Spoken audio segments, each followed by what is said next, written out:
Assalamualaikum warahmatullahi wabarakatuh. Hi guys, I'm Annisa Indah Parawangsa, an English student of English Education Study Program, Faculty of Tarbiyah and Teaching Science of Islamic University Raden Fatah Palembang. And today I would like to read the Little Reading Book, Chapter 11 and Chapter 12. So let me begin. Chapter 11. Learning the difference between play and sport. I like pain. This is an acquired taste and can be overdone, but pain is important to me. This rather bizarre taste makes me an avid player of all sports and a fantastic spectator. Pain raises sport from the level of entertainment to that of human achievement, and I consider it central to a human education. I became conscious of the difference between play and sport when I helped organize a stand-up football team at the age of 12. Since this was a child-directed activity, we had to figure out what we would do. The first thing was to schedule a game with a similar team from a neighbor town. It never occurred to us to practice or prepare for the game except to do what we had done for years: run around, pass the football, and yell. The result was catastrophic. Our opponents were prepared. They slaughtered us. Half the team was injured and all of us were humiliated. Follow the leader. It dawned on us that we were engaged in a sport, not in a play. If we were to play decently, let alone win, we would have to prepare, and the only way was to learn the discipline of practice. Looking back, I realized that at the moment, we underwent a profound experience. We entered into a social contract that bound us together with ties still strong after more than 30 years.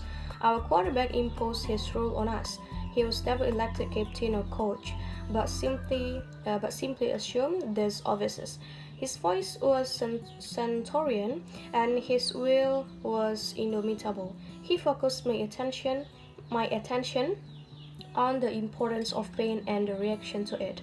We had been pushed around unmercifully by a larger and stronger opponent.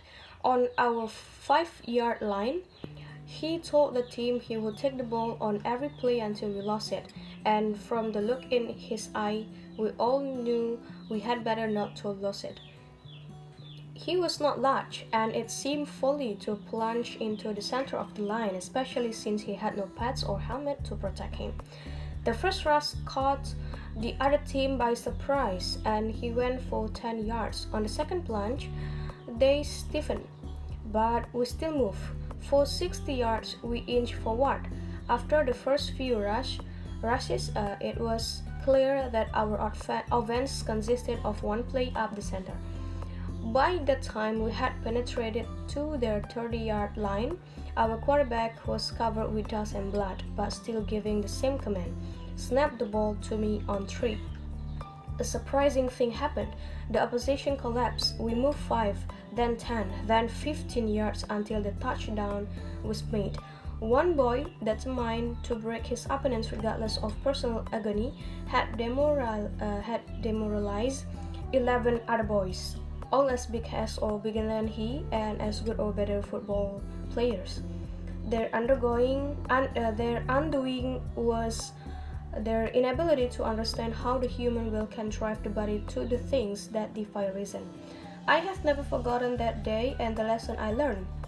Like my teammates, I had a healthy fear of pain, but I realized that this fear could be overcome and that the man who could overcome it had a distinct advantage. At the moment, I became a sport nut. In the years since, I have used that lesson well. Pain of one sort or another is everywhere. It is painful to confront a problem in mathematics that you cannot solve. It is excruciating to roll blank paper into a typewriter and have no words come for hours. It hurts to give a lecture that puts students to sleep, or worse, that is terrible but applauded. These are mental agonies, but they are no less real than the physical, and I'm convinced that learning to live with and transcend physical pain can give one the strength to conquer the mental variety. Onward and upward. And so I have continued to punish myself even at the slow pace I run. It hurts. My past patterns in touch football are becoming fuzzy and less clean. The weights get heavier to lift even when they add up to the same total. I don't bounce quite so lightly anymore in a judo throw. It is still worth it, for my will remains firm, though I must lower my physical side. And more, I have become a faithful spectator, for what I think I see in sport is the process by which young people become mature men and women. I realize that modern psychology has claimed that sport do not build character. It is true that sport may not improve a person, just as a college education is often wasted. I chose to teach because I thought and think that a human education can or must create better people, and I firmly believe that sports are a fundamental part of that education. To know of what one is capable, both mentally and physically, is to know the scope of one's freedom, and that is what education is all about. So that's all about the 11th chapter, and then we move to the 12th chapter.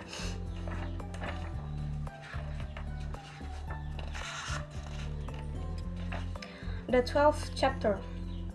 Are these the best years of your life? The ups and downs of life may seem to have no predictable plan, but scientists now know there are very definite life patterns that almost all people share.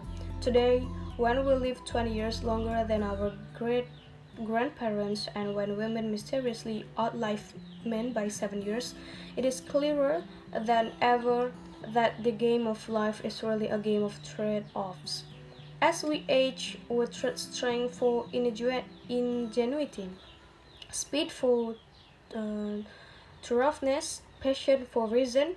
This exchange may not always seem fair, but every age there are some advantages. So it is reassuring to know that even if you pass some of your prime, you still have other prime years to experience in the future. Certain important primes seem to peak later in life. When are you smartest? From 18 to 25 according to IQ scores, but you are wiser and more experienced with increasing age. You're sharpest in your 20s, around 30. Memory begins to decline, particularly your ability to perform mathematical computation, but your IQ for other tasks climbs, says Berkeley psychologist Arthur Jensen. Your vocabulary at age 45, for example, is 3 times as great as when you graduated from college. At 60, your brain processes almost 4 times as much information as it did at age 21. This trade-off between sharpness and wisdom had led psychologist Dr. Leopold Belloc to suggest that maturity quotients, MQs in states of IQs, be adopted for adults. When are you healthiest? For men from 15 to 25, for women from 15 to 30. A man is in his best shape in the decade before age 25, says New York internist Dr. Donald Tompkins. His muscles are firm, his resistance to colds and infection is highest, and his body is most efficient in utilizing nutrients. Women, for reasons scientists do not understand, get a 5-year bonus.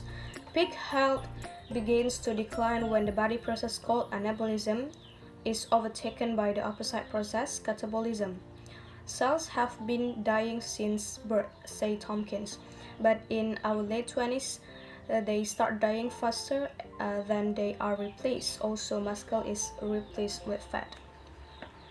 Women also get an additional bonus of good health later in life. National Institute of Health figures show that the onset of such old age diseases as arthritis, rheumatism, and heart ailments begin around age 60 in men and age 65 in women. It is hard to deny the generally greater fitness of women. Life expectancy for men is now 68.3 and for women 75.9, says U.S. aging authority William Cannell. Older women with low blood pressure are practically immortal. However, psychologists believe that by entering the competitive job market in increasing numbers, women may eventually give up their statistical advantage. When are you most likely to develop mental disorder? From 30 to 35. This surprisingly narrow peak is very real. The National Institute of Mental Health reports that more than half of the patients in mental hospitals, male and female, are in this age group. But if we're most neurotic between 30 and 35, apparently we recover quickly. Admissions to mental hospitals drop sharply around age 40 and stay down until age 65. Yet, say psychiatrists between age 40 and 55, more people report they feel on the verge of a nervous breakdown. Relatively few actually occur. We become veterans at coping, says psychologist Marvin Carlin.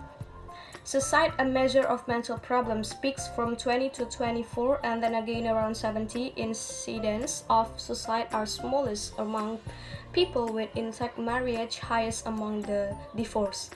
When are you happiest?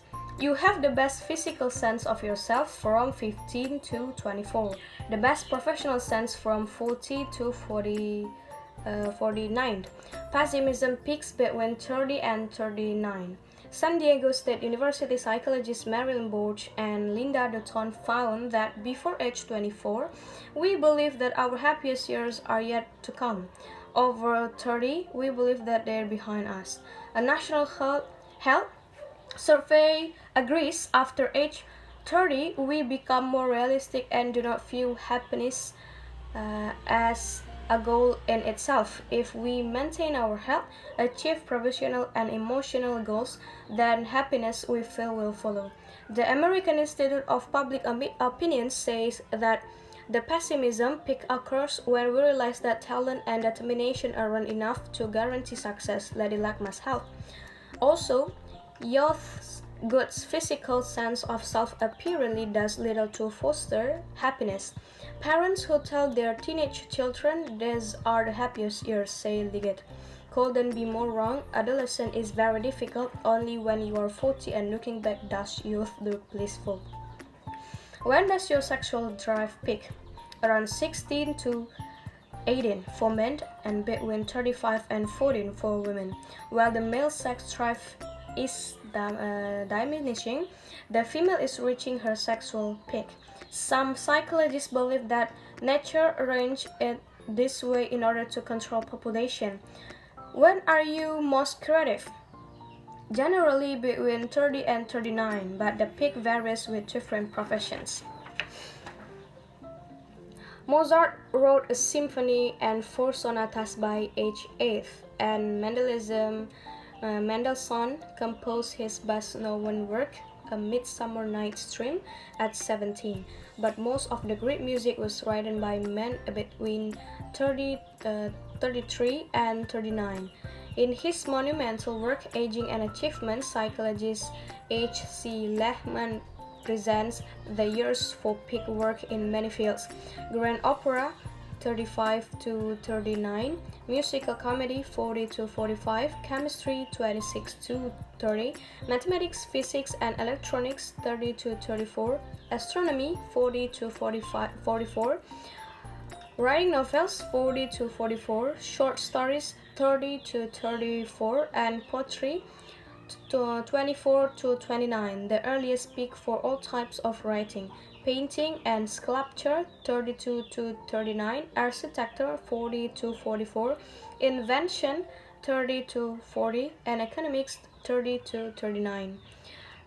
Though the peak in most fields comes early, most Nobel Prize winners did their top research in their late 20s and 30s. Creative people continue to produce quality work throughout their lives. Psychologist Dr. John McLeish in the Ulysses Adult explains that for the well-conditioned mind, there is no upper limit. At 70, 1. Tolstoy completed Resurrection, writing all of its 200,000 words by longhand.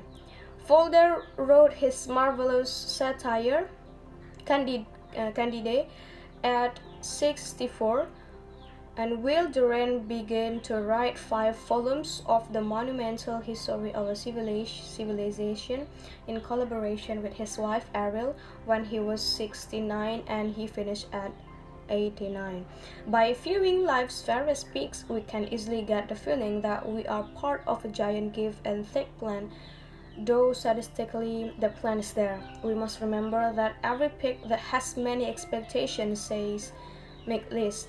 The human life journey cannot be charted by a single curving line. So, okay guys, that's all about the literature reading chapter 11 and chapter 12. Thank you for watching, and wassalamualaikum warahmatullahi wabarakatuh.